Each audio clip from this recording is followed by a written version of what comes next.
ఏం కొంపలు మునిగిపోలేదు. ఈ లైఫ్ అనే 80 ఇయర్స్ 70 ఇయర్స్ ఉంటుంది కదా, రెంట్కి వచ్చినాం, ఎట్లయినా చచ్చిపోతాం, ఏం చేసినా చచ్చిపోతాం. అండ్ మా తమ్ముడు ఒక బ్యూటిఫుల్ కొటేషన్ రాసిండు, ఏమున్నోడు ఏం లేనోడు ఇద్దరు చచ్చిపోతారంట. నిజమే కదా, బ్యూటిఫుల్ ప్రాసెస్ ఆఫ్ లైఫ్ కదా. సో నాకు ఏమనిపిస్తుంది అంటే, మనం ఎన్ని చేసినా ఏం చేసినా అల్టిమేట్ గా లైఫ్ అయితే ఎండ్ అవుతుంది.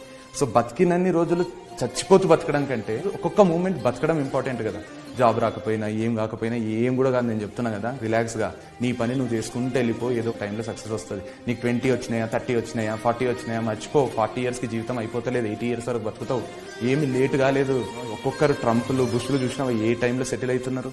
ఏమైతుందని అంత డిప్రెషన్ కావడానికి ఏముందని, కాళ్ళు చేతులు గట్టిగా ఉన్నాయి కదా, ఊపి నువ్వే తీసుకొని నువ్వే వదులుతున్నావు కదా. దానికోసం మైండ్ అంతా ఖరాబ్ చేసుకోకు. రెండే మన చేతులు ఉంటాయి, happiness and health. Thank you so much. Thanks.